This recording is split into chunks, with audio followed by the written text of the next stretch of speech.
Hello and welcome to this episode of Paula's Run Club with me, Paula Radcliffe. And me, Christopher Thompson. And we have a special informative episode coming up for you. We've been promising for a long time to bring on the expert to help enlighten us about everything periods and reproductive and training through pregnancy. So we are very pleased to welcome Dr Nicola Tempest onto the Run Club. And men, you do need to keep listening. We've promised your expert coming up, and there's a lot in this for you as well. So, Thommo, this week we do have to be fully transparent here. We're recording this in advance because you're off on family travels. Yeah, so we've got this really cool program on this. We call it the youth camp, and so I'm about to go away for 10 days with athletes from around Europe. Between the age of 15 and 18, and it's an invited camp to promising young athletes to effectively give them an experience of what a camp is, a training camp is, and what the future could look like for them within sports. So it's kind of trying to be a bit educational, a bit inspirational, and have some fun obviously in there. But it is at Altitude, it's in St Moritz, and on the sportswear company that I'm an ambassador for. I coach with Emilia Goreca, and we have a team that we kind of sort of just try and give them the best experience we can, and they get to kind of mingle with other European athletes from around Europe to kind of bond with, because you know what it's like when you're a junior, you go to the world champs or the European champs or whatever it is, and you kind of get to know people from around the world. That's what makes athletics so great. So they all fly out. I'm because it's half term and the challenge is now with a family, so I'm taking everyone with me, and Gemma, being an ex-athlete, is going to help with a lot of the training as well, so we'll kind of tag team the kids. But looking forward to we've been doing this for 4 years now, and it's just, I tell you what, since retiring, and even more so, and generally, and I'm sure you felt this, sort of that pay it back, pay it forward, whatever you want to look at, just help the next generation is a real buzz for me. And I think it's a brilliant way to inspire them, isn't it? I mean, I think back to, when was your first training camp, trip away, mixing with other athletes and just kind of getting your eyes open to it? I think if I think back, it was probably when I went to, first one, I got picked to represent Great Britain in I think it was an under 17 cross country in Lisbon. Had an amazing weekend, absolutely loved it. Next one, they sent me to Hawaii, and I thought, this is great, this sport, I'm staying in it. And then I went up to Font-Romeu and I spent time there, and that was brilliant for opening my eyes to how hard people trained and what actually an elite training camp was all about. And I guess that's what the kids are getting at this camp. And we had, didn't we, with British Athletics training weekends and things like that? Yeah, no, exactly. And I think that's where we talk a lot about how your relationship with the sport, no matter when it is, but especially as a kid coming in, you remember those trips, you remember those friendships, and they're the things you kind of go, oh wow, like you talk about your Hawaii trip. I went on a few kind of cross-channel trips to France to to those cross-country races. Yeah, those cross-country. But I did, and I'll tell another story another time about one particular, which is awesome. But I think I won like a deep fat fryer. But anyway, that's another story. But I went to, my first real big international was Morocco, in Marrakesh. Yeah. Obviously, you were there. And the thing about it was it wasn't just you going to a really cool place. I was getting to see people like yourself racing and like look at these amazing athletes doing incredible things, and you're part of it, and you're getting to travel, and you're going, wow, I want to do more of this, which is what this camp is. It's like you're going to get to a very cool part of the world in St Moritz, and just hopefully people come back and go, I want to keep getting better, because I get to experience the world and all these incredible things and get inspired by our peers. But we should do an episode, I think, on some of our junior trips, Yeah, and looking back, because you're absolutely right, it's hugely inspirational. Even just this summer, if I think back to my son, Raf, being able to jump in with the training sessions with Bashir Abdi and that group, and it's huge for him to be at the track, and Mo Farah's given him a little bit of advice on strength training or strides and form. It's really, really invaluable in terms of motivating that next generation. And you're right, as a junior, those are some of the happiest times of my life, going on those trips and being kind of exposed to that, but also learning what you can do and what you can get out of yourself. But that's, and again, it's how you've, especially when I think about some of those world crosses, you're seeing senior athletes that have kind of trodden a path that you can then ask questions and go, well, like Mo talked about, ask questions. And I think that's the bit that, for me, when I was a kid, my biggest memory of, I would watch the Golden Leagues, what it called, or Olympics, and I'm going, I'm a 16-year-old at home, I've gone to Marrakesh World Cross Country, worn a GB vest, but how do I get from here to there? And it's a huge jump, and so you need someone who's trodden it to kind of be accessible, to be able to have a conversation, go, well, what's the next step, Yeah. And the good thing is that you have the educational pathway through going to college and the club system in the UK, and then universities, whether you go to America or stay in the UK, there are universities that will help your athletics grow, like you did, and for both of us it was Loughborough. But having people to help you understand what that pathway is. And not being afraid to ask, isn't it? I think that's the big thing. I mean, honestly, that's one of the first things I remember about you is, I think it might have been prior to that Marrakesh World Cross Country, and we went to Portugal on a training camp, and I just remember Thommo running along just asking questions. And it's great, because the only way you're going to learn is by asking those questions. And like, I think you do it brilliantly so many times on the podcast, but it's no question. Like I say to everybody writing in, no question is silly. If it's a question that you want to know the answer to, then you're only going to get better by asking it and by daring to ask it and to push it out there. So on that, if you want to ask a question, the number is +44 7564 747 914, and you can email in to Paula's Run Club at momentumbroadcast.co.uk, and of course on socials at Paula's Run Club, you can send in those. And I feel like as well, you might be able to do a little bit of research that's pertinent to the rest of this episode, because you are taking young children or babies to altitude. So you might see a positive effect on sleeping, and certainly going to be hungrier at altitude. And you know what else you might need to do is you might need to pack that dummy that's on the front shelf of your car. Actually, because it does help their ears. It does help their ears as you're driving. No, and also if you're driving up. Of course, the pressure's going, it actually helps them to either suck on something, or either to have a bottle or to suck on the dummy. It does help to depressurise their ears, because that's why they cry. Yes, no. When we flew to Cyprus with Theo and he was a few months old, we tried to time feeding him on takeoff and landing for that reason. So we need to. George isn't as good with the bottle, so we'll have to think about it. But you're right, because he doesn't take a dummy, which I don't know if it's a good thing or a bad thing. No. It's going to be a bit educational for me with kids and how that happens, but also trying to educate the other kids. I'm looking forward to it, but it's going to be. Listen, I'm not going to beat around the bush. It's going to be a tough 10 days trying to balance everything, but that's what life is, isn't it? It's about pushing yourself, and it's about working together as a team as well. And I feel like for Gemma too, she's able to, well, maybe this podcast is going to help her a little bit in kind of the postpartum part of returning to running, but it's also going to give her the opportunity there. So she's got to go a bit easier at altitude. Not try and get caught up into racing all those young kids. Yeah, well, it's that saying I think I've always said to you, is like practice what you preach, isn't it? So it's kind of it's always easier to accept advice when someone's kind of displaying those traits and not just which we should hold ourselves accountable for. And I will get in the ice bath.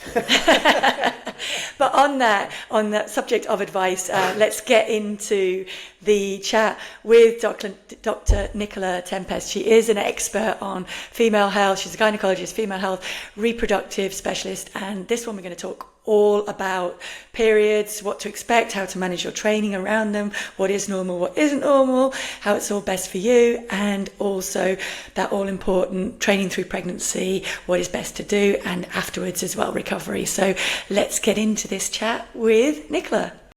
A very warm welcome to Paula's Run Club for Dr Nicola Tempest, who is a gynecologist, female health and reproductive specialist, and also a runner, of course, which is why we have invited you on the podcast today, Nicola.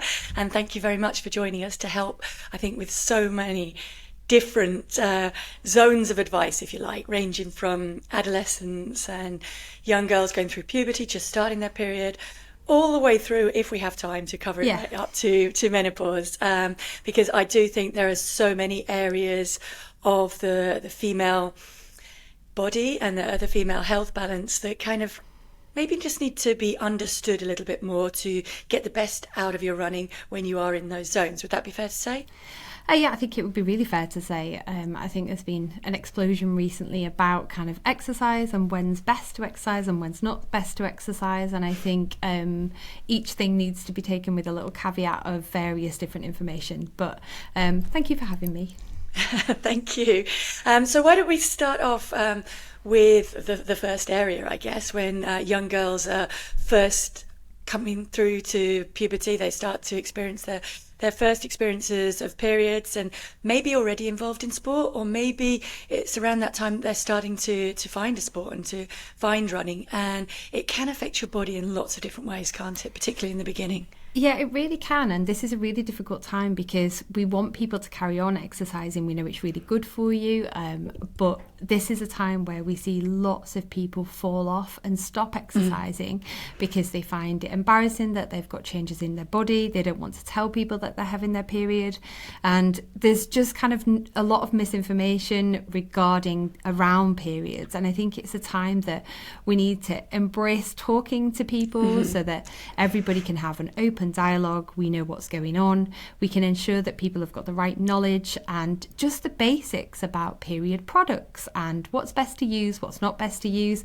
and speaking openly about things. If your periods are really heavy, tell somebody. And at the beginning, your periods are usually all over the shop, to be honest, and that's normal. But you need someone to be able to say, do you know what? That's normal. Kind of so that people understand that it is what everybody goes through as a woman while you're growing up. Your body changes. These are changes that you might not be expecting and that you are expecting, that you want to embrace, that you don't want to embrace, but everything's normal. And it's really difficult to get this across to a lot of younger people, especially with regards to their body dysmorphia, and understanding that there is a lot of normals within what we see. So I think it's just kind of getting that conversation going. Yeah, and I think that's, for me, looking back, it really helped being in a club and being in a group of girls. So we all chatted about it. And yes, I talked to my mum as well. But that's kind of, if you're only one mother and one daughter in the family, that's kind of just one person that you're talking to about it. Whereas at the group, I could chat to lots of different people with lots of different experiences, and like you say, kind of find your medium within that, because everybody is slightly different. And I had girls in the group who wanted to use tampons, didn't want to use tampons, and then I think you have to try and work what's best for you.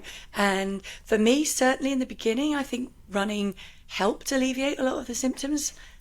Well, because running releases endorphins, you feel much better. It can help. It's getting out the door, isn't it? Because if you feel a bit rubbish and you're on your period, then sometimes you wouldn't want to go out for a walk or a run or any kind of exercise. But actually, you always feel much better after you've done that exercise. And it's kind of getting that dialogue open so that people understand it's a good idea to exercise. And with regards to period products, there's so many different things available. Don't believe what you read online, I think, will be a major take home from all of what I say, because I just think there's so much information out there that is just entirely wrong. And tampons are a really good idea for people that want to stay active. If you want to swim, if you want to run, tampons are great. Just remember to change them, and it means that you can decide which ones you want to use for the different flow levels. If you're on a heavier day or if you're on a lighter day, make sure you're using the correct size for you. But they can be really helpful. There's different things as well, like the moon cups, so people use those quite often as well.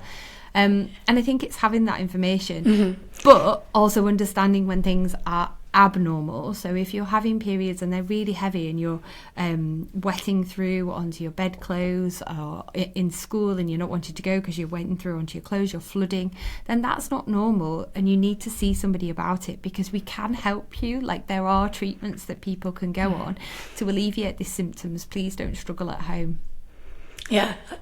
I was going to ask, because I'm sure people will probably think I'll sit here in silence for the whole episode as the male in the group, but I kind of, and it's funny because I've got two boys coming through, I won't have to deal with a daughter going through this, but I'm thinking from a parent's perspective a little bit, when they've got a female going through this and they're an athlete, and what kind of things can they do to help, which I guess for you guys going through it, you're dealing with your own thing, but things that can be done around, I don't know, helping with just hydration or fueling, or things that you can put on the table that will kind of help towards, not necessarily, you're not trying to cure anything, but you're just trying to make the situation a little bit easier to handle, especially around training and racing, putting good food on the table and good drinks on the table to help them.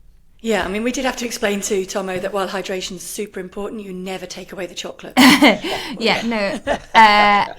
Always never take away the chocolate. But I don't think it's just around hydration and just around kind of the feeding side of it. It's about being open. So if you don't even need to have daughters, if you've got sisters or if you've got anybody in the family, having an open conversation. It's not embarrassing to have a period. Your son shouldn't think it's embarrassing for people to have periods. Your wife has periods, I assume, and she would be open with regards to having a period. And I think as long as we normalise it and say this is something that we have, it's normal blood, I'm not dying, there is nothing wrong with me, then it makes it easier for everybody to understand. There's a real push for boys and girls to be taught at the same time about sexual education, menstrual education, and I think that is great because they do need to know. It's not embarrassing, it shouldn't be something that we should be hiding from.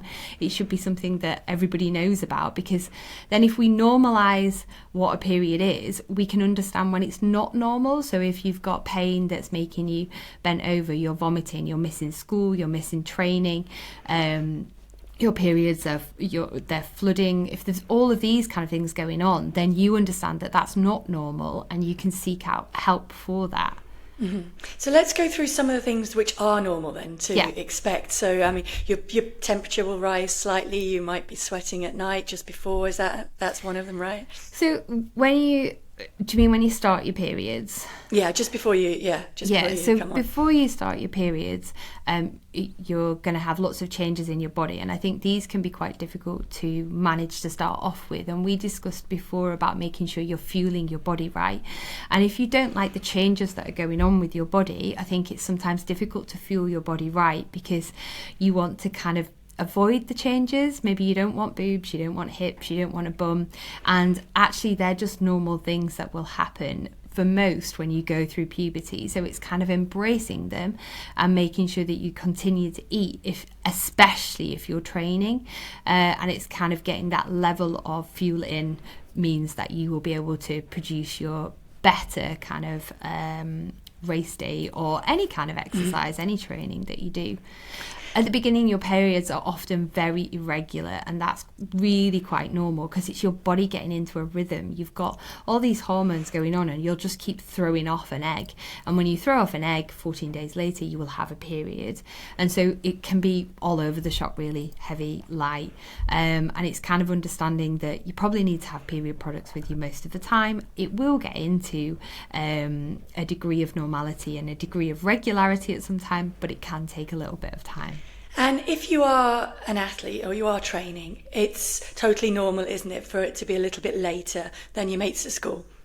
It can be, but I think we also need to be careful we discussed this before, Paula and myself, we need to be careful not to normalise not having periods, because... No, I just meant that it might be like 14, 15 as opposed to 10, 11. So you're often quite a lot leaner than other people that are the same age as you, and you can potentially have your period a little bit later, but we need to make sure that you do have your period. And if you haven't got it by age 15, 16, then you should be seeing somebody, because that's not within the realms of normal. It could be within the realms of normal for you, and when you speak to your mum and they're like, actually I got it at the same time, then we can start to normalise things again. But we don't want to normalise the abnormal if there are things going on. And people should have periods and not stop them, no matter how much training they're doing, unless they've chosen to stop them with some form of contraception. But a few days here or there, if it's not clockwork to a day, is fine. Totally fine. And I have this conversation all the time. And that's not just when you're starting your periods. That can be for any time, because if you've been under the weather that month, if you're slightly more stressed that month, if you've been on holiday, the periods are not some people's periods are like clockwork. Most people's periods Not. aren't like clockwork. Yeah. And I think people get very hung up, especially when everybody's tracking them these days. They're like, oh, I'm a day out. And they're like that. So I've not got regular periods. I'm like, no, they're very regular. Like being a day out, totally normal, very normal. Not a problem. And stress, as you said, can impact. I mean, I think we've discussed before. So mine used to be very irregular right through until I finished university. Yeah. And then it kind of settled into a regular, like 35 or 37-day cycle, because the stress of trying to combine studying with training was lessened, and I had time to sleep during the day, and that helped me to get more on top of things. So when you're stressed, it's like your body is going to fight or flight mode. So it's like the same as if you're not having enough fueling in a sense. So your body is like, what could we shut off? We probably shouldn't have a baby right now because it's probably not a good idea. Let's shut the periods off. Which for like, you know, if that happens for a couple of months, or if you're stressed and you're having your periods a bit all over the shop, not a problem. But if it did that long term because you weren't fueling correctly long term, then that is not a good situation. So just making sure that you're having one every few months or so. Yeah. I mean, I think I remember being told every 6 months or so. If you were really in a stressed situation, that was manageable, and then get back on top of it. I mean, for a short time, that's fine. But if it was over 6 months that you weren't having periods for, then we really need to think about it, because you're doing long-term damage then. We're thinking about bone health now, and we're thinking about bone health for the rest of your life, because actually when you're in your 20s, early 30s, that's when you're putting down all your bone that you're ever going to have, that you're going to start losing when you go into menopause. So we need to make sure that we've got your estrogen at a good level. And if you're not having periods, you've probably switched off your access, and that means that we need to think about kind of what we're going to be able to do to get them back. And that could be a food balance situation, or working out your stress. Would supplementation be a good idea then to help with that? So a supplementation can help obviously with bone health, but it's not the answer, because you need to have that estrogen. So for example, we do have some people that would go through premature ovarian insufficiency when they're very young, 20, 25. They have to be on hormones till the age of menopause. So they would need to be on a combined oral contraceptive pill or a HRT to menopause, because they need to look after their bones, their heart, their brain, everything. So it's really very important that you have that estrogen around. And if you're not having periods, well, you can not have periods for a few different reasons, but if it's because of exercising and not eating enough potentially, then we need to think about how we can remedy that to get that back. There are obviously other reasons that you could not have periods. Some people with polycystic ovarian syndrome have very irregular periods, and for those they need to be having at least 4 periods a year, and that's for a different reason, because they have very high levels of estrogen. They don't get into the second part of the cycle, so we need to ensure that they're having a period to prevent their endometrium, the lining of the womb, getting too thick. And what about other supplementation? So that's supplementation, but if you are having regular periods, Yep. is it a good idea to supplement with an iron supplement? If you're having regular periods and you've got a healthy diet, then that should be enough. Having like a normal off-the-counter vitamin won't harm anything, but I think these vitamins that are targeted to people that say that you need to have X, Y, and Z, and it's costing you 50 quid a month, there is really no proven benefit for them. So I really wouldn't take them. I've always wondered, like, if you're in the days after, when you have obviously had your period, is there, I'm sure for some females, especially early doors, they must feel a bit vulnerable that they've lost kind of fueling or iron through their blood, and whether that's something that actually it's, in the grand scheme of things, they should be fine when it comes to training, or whether it's something that they might need a couple of days to replenish. How does that work? Yeah, I think I would go with, in the grand scheme of things, try not to think about that and think about how you're feeling instead. Right. There's lots of research being done about kind of where your training should be with regards to your cycle, and that kind of, I think, kind of moves on to that quite nicely. And actually, even though we think that we would train worse at different parts of your cycle, when you measure it, and you measure your outcomes, you don't actually train worse at any parts of your cycle. So you are able to achieve, whether you're in the proliferative, the secretory, or if you're on your period, or if you're ovulating, you're able to achieve, you're able to kind of do well. And I think we need to ensure that people understand that, because if you go in with the mindset of, well, I'm never going to get a PB because actually I've just started my period, then that's not going to help the situation, because we know that you can get a PB whether you're on your period or any other part of your cycle. So some of that is psychological, that you just maybe feel a little bit more bloated. We had a specialist on hydration, and she explained that the better hydrated you are, the better you kind of cope with those effects around your period, because there are certain ones, aren't there? You might have a little bit more of an upset stomach when your period comes. You certainly drinking more and being more hydrated, maybe having a little bit less caffeine might help. Some people have more caffeine. It really is individual, isn't it? Learning what works for you. But I feel like the biggest thing is, as you said, psychologically not putting in your mind that it is a barrier, that if your period comes on race day, oh, I'm going to race badly because I've got my period. Is that... I think completely that. And some people actually, when you speak to them, will say that they have raced better on their period, because that tiny time just before your period, when you kind of feel like you want to have a period because your progesterone is overwhelming, your boobs feel sore, you feel bloated, your gut transit is slower, so you feel kind of a bit sluggish. So actually getting your period, even though most people would be like, oh God, you don't want to be on your period for a race day, but actually getting your period, you would feel that release and you'd be on your period.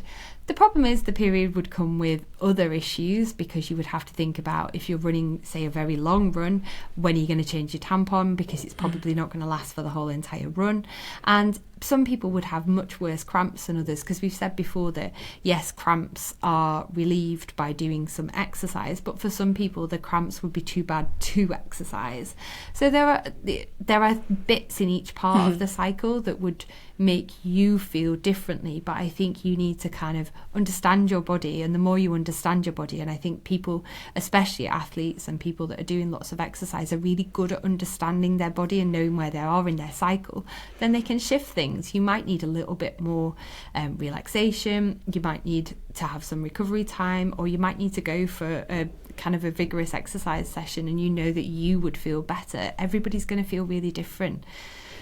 Where would you stand on like painkillers? Do you think that's something that's a good idea in extreme cases, or there's better methods to kind of help with that? Definitely take painkillers. I am a big believer in painkillers. People have this thing where they're like, oh, I'm masking the pain if I'm taking a painkiller. And I'm like, but if we know the pain is period pain, then take a painkiller, because actually you'll feel better after you've taken it. Right. I'm terrible, I suppose, because I'm like, I think I'm getting a headache, I'll take a paracetamol. But I think different people are different. And obviously you're not running through a pain that's hurting in your ankle and you're taking lots of pain relief to try and keep running so that your ankle pain is kind of diminished, because obviously that could lead to further injury. But if you're taking painkillers because you've got cramps, then do it. Definitely do it. Yeah, I mean, I think it definitely resonated with me when you're talking about the few days before, for me personally, were much more than the actual day that it arrived. And I can remember the first time I set the world record in Chicago Marathon in 2002. I was due on in the week before. It didn't come, and I was getting more and more anxious as it got closer. And then I think the morning of the race it arrived, and it was just a relief, because I knew I wouldn't be perfect, but it would be much, much better than in those couple of days before. And on the plus side, it vaulted me to the front of the anti-doping queue at the end. There you go. Because I had a rush reason to get through to go first. All the pros of getting your period on a race day. No, I think there are definite benefits to knowing your body and knowing where you are in your cycle. I do think, though, that we have to slightly touch on the whole, there's these new kind of plans that have come out more recently, whereby people have said about training to your cycle. And these are more worrying, because we are a chronically under-exercised population. And if you look at these plans and say that for 2 weeks of your cycle you're going to be doing very light exercise because that fits in with the hormones and what we think everybody should be doing, then we're actually only exercising proper weight bearing exercising for 2 weeks of the cycle when we're already chronically under exercising. I just think that this is not a good idea, and the evidence is not there. I think the evidence is way more there to look at you as a person. How do you feel? When can you exercise? Is there some evidence out there that relates to extreme power events like full out sprinting, full out heavy lifting right before your period? Because I think I've read that there is some evidence that that's not a good idea. So there's some evidence that if you're pushing yourself a lot just before your period, that you're more likely for muscle damage. But I don't think, obviously that's extremes of kind of people that are pushing themselves. I don't think that for a normal individual like myself, like I don't think that we should be trying to work out when we shouldn't be exercising. I think that it's more like we should always exercise, and if we don't feel like it because we've got pain or we feel really bloated, then don't, and do something different. I feel like that's great advice to feel. Yeah. So basically, if you're around your period and you think, actually, I don't feel like doing that weight session or hill reps that I have today, I'm just going to go for a run instead. Yeah. Then listening to your body is some strong advice. That, I feel like that's what you always should do at different parts of your life. But we know that kind of exercising throughout your life is just such... If you exercise throughout your life, we know that as a 70 or 80-year-old, you are going to be living independently and in a much better position than somebody who hasn't exercised through their life. And I think if that doesn't make you motivated, then what does? Like, I think you need to be thinking long term about these things. I feel like we have lots of people listening to this show who are motivated to get out and run. Yeah. So I think this has absolutely helped them so much. But I know that we have a lot of requests in about pregnancy as well, and about training through pregnancy. Is it okay? And I know it's very individual, isn't it, according to the pregnancy that you have. And the first thing you do is take the advice of your gynecologist following you through. Yeah. No, but training through pregnancy is a good thing. So as long as you have a low risk pregnancy, you've not been told that you've got a low lying placenta or you've not at risk of preterm labour, and everything is going swimmingly, then please carry on exercising. If you always have run, if you've always kind of done HIIT classes, you can carry on. I did like a big HIIT class on the day I got induced. I think it was like, it's fine. If you're used to doing it, then you carry on doing it. The caveat to that is that if you have never exercised and you become pregnant and think, oh, this is the right time to get fit and healthy, I agree, this is a really good time to get fit and healthy, but please don't start marathon training. Start walking, start doing a little bit of light jogging, do a yoga class, do a pregnancy-related Pilates class. Don't jump into something ridiculous. But it is a good time to get fit and healthy, because we know that being fit and healthy in pregnancy would lead to you being recovering much quicker when you've had your baby, and then you want to be fit and healthy running around after a baby. It's not an easy thing running around after children, and kind of making sure that you're fit and healthy enough to do that. And is there something to the fact as well that the baby is exposed to small amounts of the endorphins and things like that, so they're kind of a little bit more, I don't know how to say it, receptive to exercise, a little bit more likely to continue with that, or is that not true? I'm not sure. I'd be making it. I'm not sure at all, but I do think that showing your children that you are fit and healthy would make them want to be more fit and healthy, and we know that. So by you being the best version of yourself is always a good idea, and it is a good time in pregnancy to try and do that, because you're minimising your risks. If you're a healthy weight, then you're minimising your risk of miscarriage, of gestational diabetes, of preterm labour, of having an active labour. Making sure that you're keeping yourself well is a really good idea.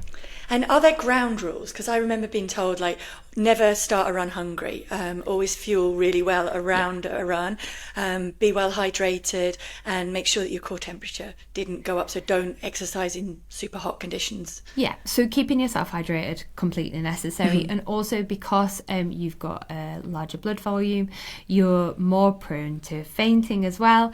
So you don't want to be under-fueled, you want to make sure that you've got fuel on board before you're going for a run. So yeah, running fasted works for a lot of people. I totally get that, but not when you're pregnant. Please make sure that you've had something to eat and drink before you've gone out on anything, and that you've got stuff with you and you've got a phone with you. Just being sensible, isn't it, about these things? Yeah, and it's checking the signs, isn't it? Because I also remember later on, so kind of into 5th, 6th, 7th month, checking for kicks after I'd done a workout. Yeah. Which is a little bit, I mean, I just want to warn people that the baby often falls asleep while you're running, so it is a bit scary immediately afterwards because there isn't a lot of movement. And then when you have something to eat, usually they'll wake up and start kicking. Yeah. And it's being in tune with yourself, isn't it? You know, I feel like as a pregnant person, you know your body, you know what feels right, what feels wrong. If anything does feel wrong, then go and get checked out, like definitely. But as long as you feel well, you know that your baby's moving, everything feels okay to you, then definitely carry on exercise. It's great for your future. Yeah, I mean, I wanted to ask about gestational. I know you touched on it, gestational diabetes. Yeah. Is that is there research into whether you're already kind of slightly predisposed to that, or whether it's something through diet and importantly exercise while you're pregnant that you need to not overdo it or underfuel? Is there things that can potentially trigger that or not? Yeah, it's from both. So Okay. you fall into kind of risk categories, and we check you for gestational diabetes depending on risk categories. So if you've got diabetes in the family, if you've got polycystic ovarian syndrome, if you've had gestational diabetes before, if you've had a very big baby before, there's lots of different things. If you're carrying extra water, that we would check you for gestational diabetes. Also, if your BMI is over a certain weight, certain cut-off, we'll check you for gestational diabetes with blood tests, and then you would have to regulate what you eat, because we know that when you have diabetes, you end up with very large babies because of the problems with like the insulin. But the exercise specifically is a way of controlling it more than triggering it, is it? Or... So exercise and diet is the way of being healthy and trying to reduce your risk of having gestational or any kind of diabetes. And being healthy is with eating and exercise is how you would control that.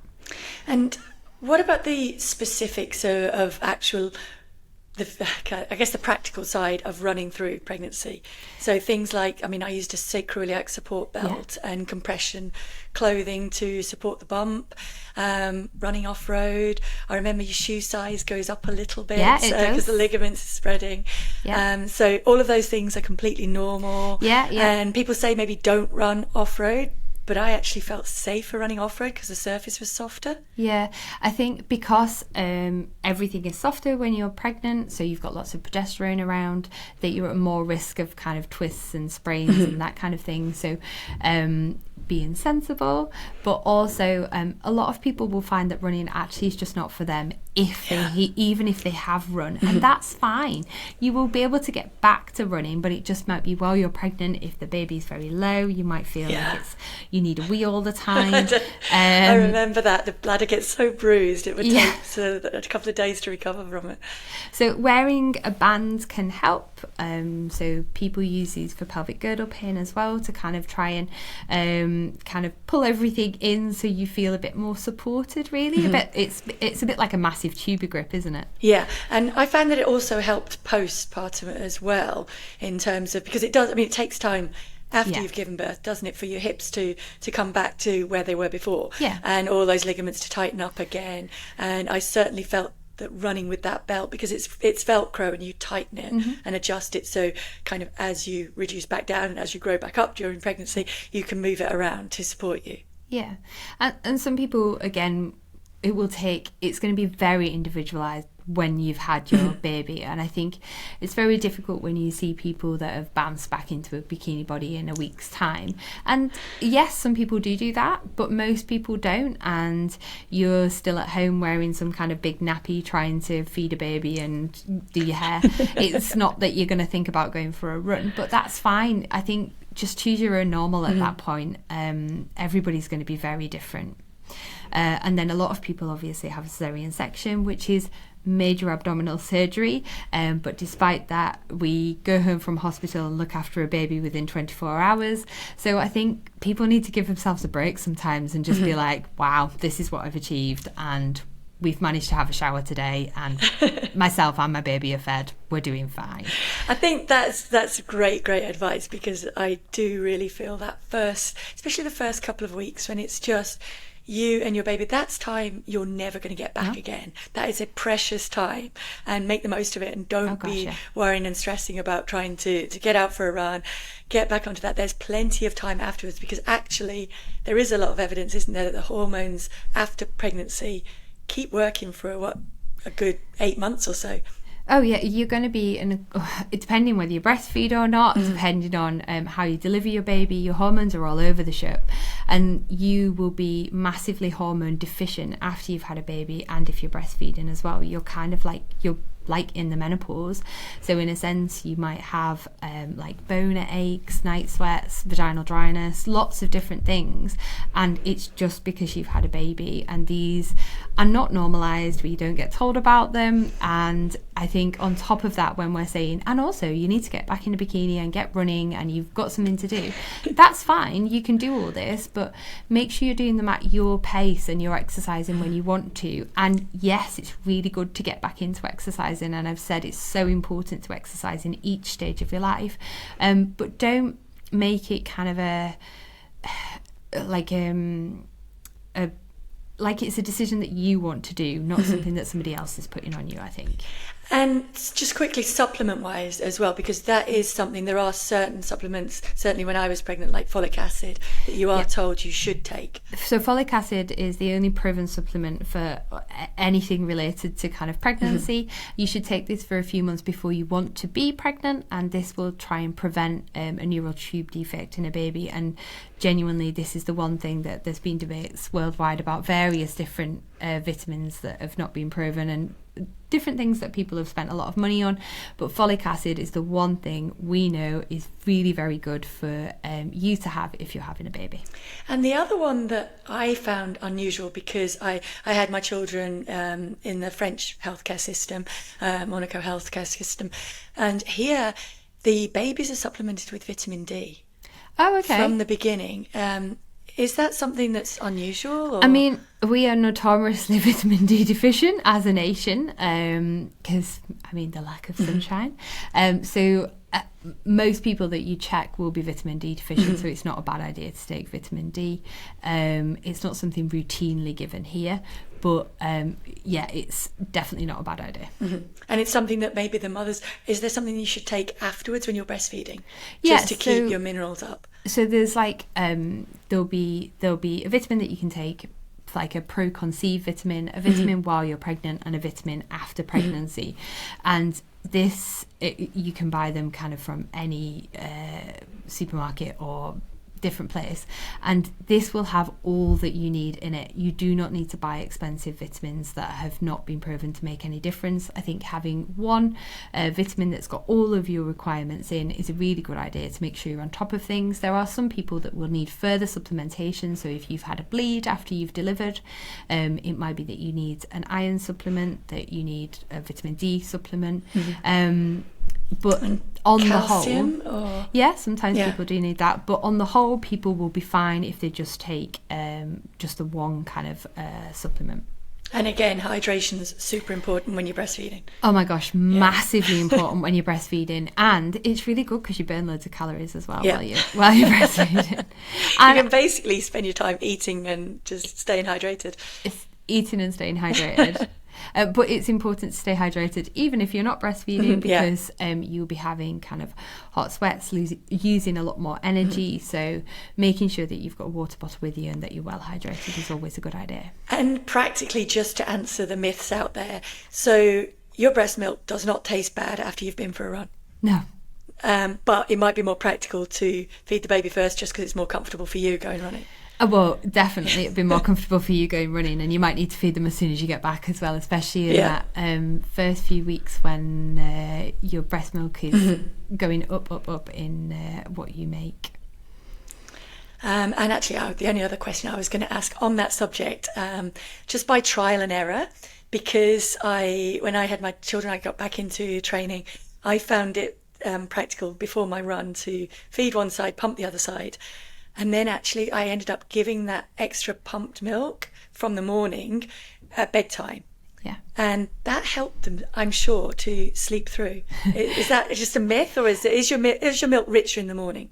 I guess is what I'm asking. I think it depends how much. So your milk changes to how much your baby needs to hydrate. It's so clever. It's like totally amazing from that respect. So if it's really hot, the baby will need like more volume, more fluid. So you know that, and your body produces a more kind of dilute version of your milk, because people are like, oh, you need to supplement them with water, and you're like, no, you don't. You really don't. Like, your body produces everything that your baby needs, which is amazing. And obviously for those that can't breastfeed, there are really very good like for likes with regards to off the shelf things now, and lots of things that can make it much easier with regards to not having to make them up if you're out and about, if you're on holiday, or if you're training, or wherever you are. Is it a good idea to mix formula and breast milk? Is that kind of a help, especially to give the female a rest? So it doesn't matter from a baby point of view and from a baby nutrition. All you need is a fed baby. With regards to mixing them, the only problem is that your body knows how much milk to produce for your baby, because that's your body just being fantastic. And so if you're starting to feed your baby formula as well, then your body will produce less milk. So there'll be kind of ups and downs with regards to how much milk you produce. But when Paula said about pumping and giving milk at different times, if you would like to have bottles so that you have time away from your baby, or if you would like your partner to feed the baby, or if there's an event or that kind of situation, then mixing with bottles and breast milk is fine. It's just kind of getting your baby used to things, and some babies will be totally fine, some won't like it at all, because there's different flow with regards to, it's much easier getting it out of a bottle than it is out of a breast, because you have to kind of suck with a breast. So if they get used to the bottle, they might be like, no, I can't be bothered to do that hard work, I'll just have a bottle, please. So there's various different things to consider with regards to that, but all things that a health visitor can help with if you've got any questions, and all things that are very interchangeable if you want them to be interchangeable. And exercises wise, I mean my babies are now 18 and 15, so it's a while ago and probably a bit out of date, but I was told first thing it's Kegel exercises. So, and then walking, and then you kind of move back into any kind of more vigorous exercise. Yeah, so pelvic floor exercises is always a good idea. Do people do them? Probably not. Do you do them as much as you should do them? Probably not. And it's probably because when you see yourself at the gym and you're running or you're lifting weights, you can see yourself getting better, and you can see your body changing, or you can see your times getting quicker. But when you're doing your pelvic floor exercises, nobody really gets why you do them. But they're now, integral. There are applications that you can get with a little machine. And I know certainly in the healthcare system here, we had to buy our own and actually go into the hospital and do the exercises where you basically fly a bumblebee in and out of the flower and get the honey. So you do see progress. Yeah. And is perhaps that a better way to, certainly for those of us that exercise, that we want to see, like in a training diary, we want to see we're getting faster each week. If you see your strength is improving, is that a way to maybe judge when it's okay to start back to some kind of more impact exercise? Yeah, and I think it would be great if everybody kind of got that level of care, in a sense that doesn't routinely happen. But I think it's when you feel yourself that you're ready, and start with walking first for definite. And everything is gonna feel different in that first few days after you've had a baby. You do feel like your insides might fall out. They're not gonna fall out, but they feel like they might fall out, and that's just normal, because everything has had to stretch so much for a baby to come out, and it stretches while you're contracting, whether you're having a cesarean or a normal delivery. So your body is going to feel really very different, and it needs to just kind of nip back, get back, settle back down to where it's going to be to feel yourself. But yeah, start with walking, see how you feel, and then just go from there. And are there things that you should watch out for afterwards?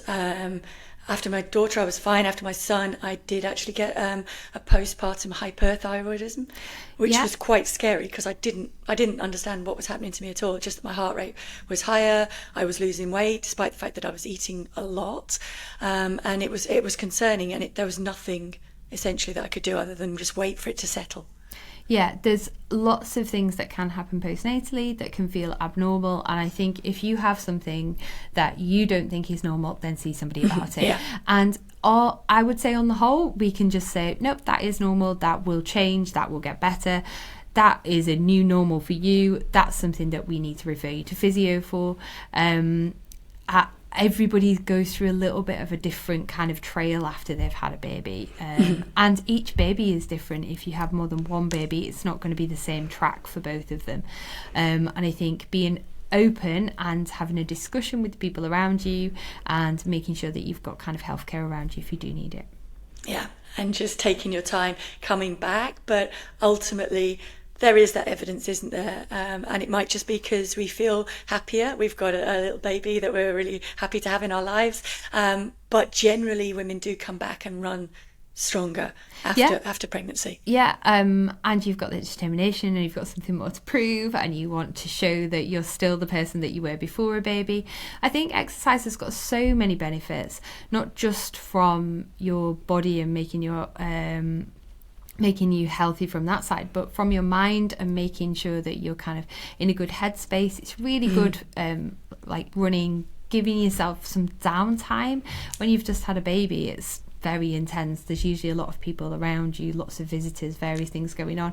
Going for a walk and just listen to a podcast, having a little minute to yourself is not a bad thing. It doesn't make you a bad person. It will make you a much better person when you come back. And exactly that, I guess, including the baby in the exercise. So going for a walk with a pram in the beginning is a great way to bond with the baby, but also to get both used to exercise. Yeah, definitely. I think that's been so brilliant. Thank you so much, Nicola, for joining us to talk through this. We would like to have you back just to talk, because I feel like very conscious of the fact we haven't addressed the perimenopause and menopause part of it. So I think that would be amazing if we could do that. But thank you for joining us this time. It has been immensely helpful. Thank you very much.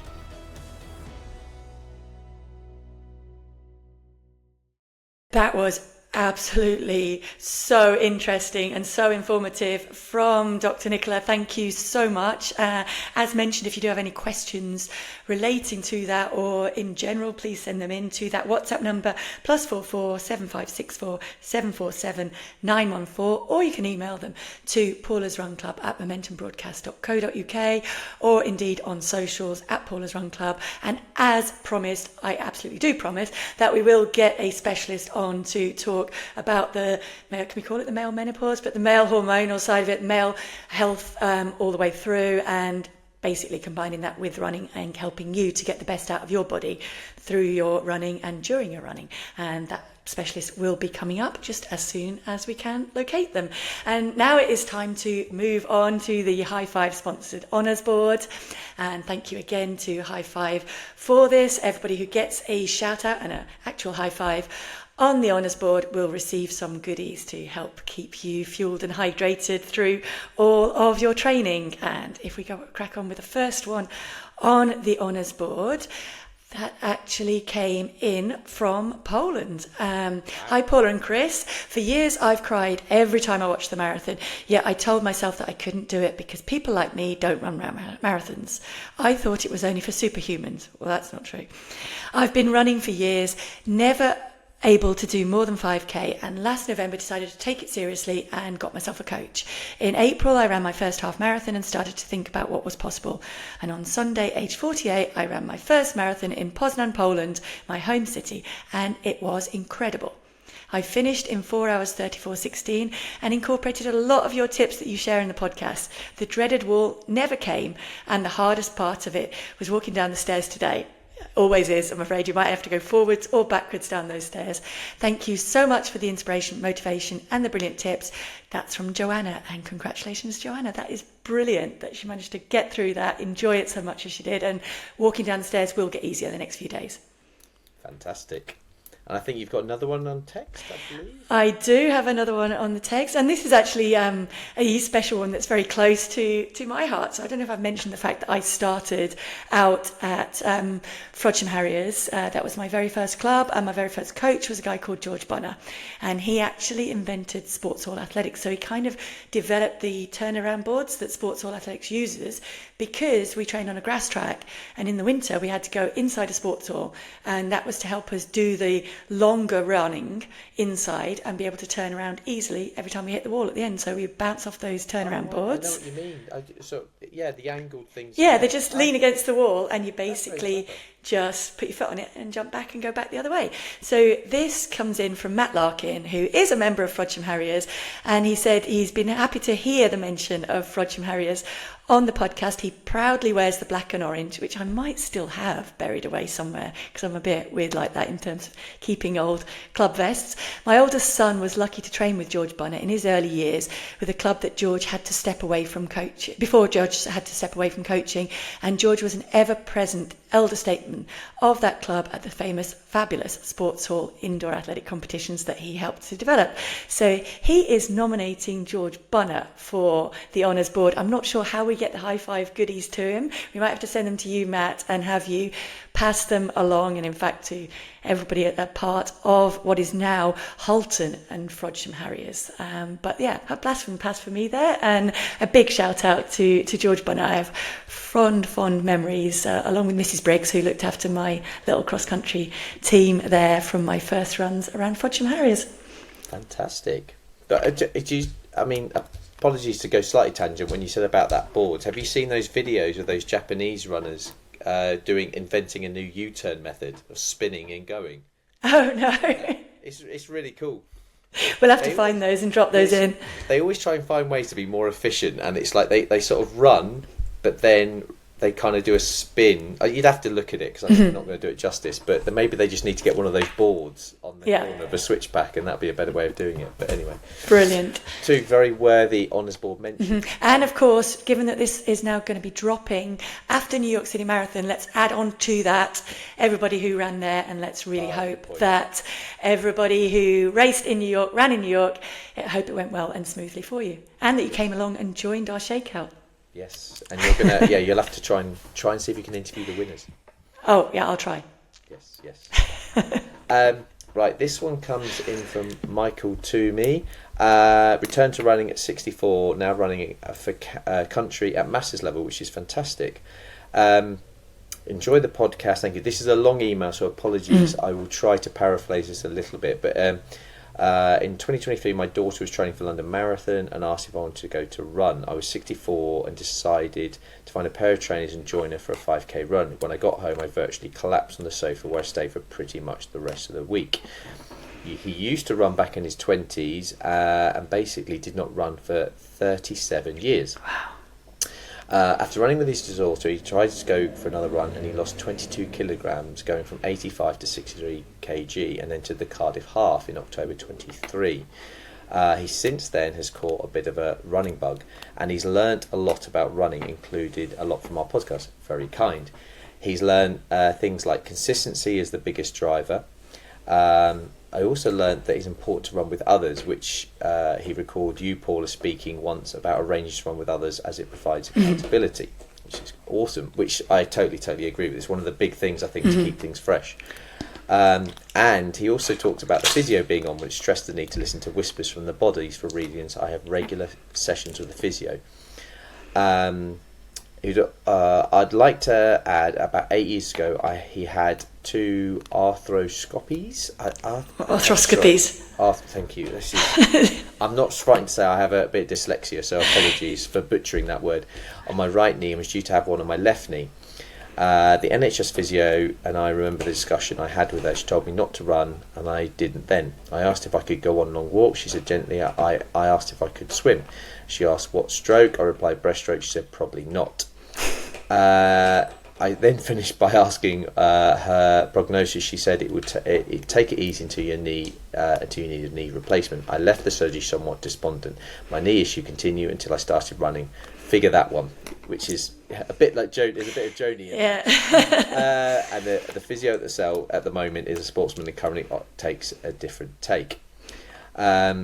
So fantastic. Apologies. This is a very long. I'm trying to. But his next big race is going to be Boston Marathon, the 20th of April, 2026. This would be precisely 40 years as my first and only London Marathon. I actually have a bib from London 1986 and be wearing it on my back at Boston, which is absolutely cool.